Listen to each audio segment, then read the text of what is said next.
Hey people in YouTube land, come back with the second part about this Lcbp 355. Sorry that the last video cut off there, so this kind of be a part 2. Sorry about that inconvenience. But really what I want to do in this part is just kind of compare it to a comparable that I think is pretty close to this one, if you're looking for this type of Bible. And that is the Bearing Precious Seed hand size. And I did do a review on this one, but I want to kind of compare the text. So you open this one up, you can tell this one is just going to be dark and bold. Nice to read.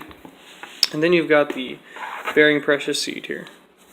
And they're about the same font size. So you can see the font here. It's about 10 point, but it's bold. This is 10 point, but it's not bold. And however, this is, to me, a little bit more readable because of the fact that the font is thinner and the spacing is just as good on the just as good as the local church one. And so you kind of see here, that's a lot more bold, a lot more thicker text compared to this. And this is personally one of my favorite text-only Bibles.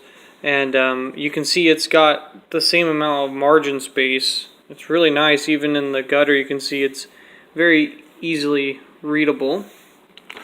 And speaking of comparing them here,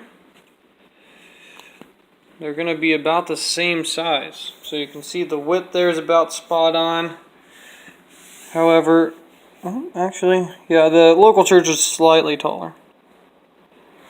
But you can tell the difference here is in thickness. Local church one's going to be about 1.5 inches thick. This one's going to be about 1.25 inches. So there's a difference there. Also, this one has gold gilting as compared to the red dye on the 355. But they both come with one ribbon marker. But the one difference probably also, or another difference, excuse me, is that this will lay open close to Genesis. As you can see there. This one from Bearing Precious Seed has a little bit harder time. You see here is going to shut on you. But, I mean, by the time you're in Exodus, this one will start laying flat. And the font is just really good in this one. However, the paper is slightly thinner, but the ghosting is going to be about the same, to be honest with you. There's no difference when it comes to ghosting. So it's kind of your preference. This font over here is a Times New Roman font, 10 point.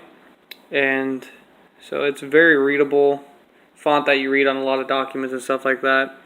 This is the Petite Medieval Clarendon font, but more bold and then a larger point size. So I kind of want to do just a comparison there, just so you can know the difference. They're both hand-sized Bibles, both very nice. The Bearing Precious Seed one's $40, this one's $35. And sorry about that cutoff, but I'll upload this one, and this will be part 2 of the series for the 355. There's kind of a look at the spine there, so you can see the difference. It's got First Word Publishing's logo there for Bearing Precious Seed. And then First Word. So they're both very nice Bibles, but I just want to kind of compare those for you guys so you can see them.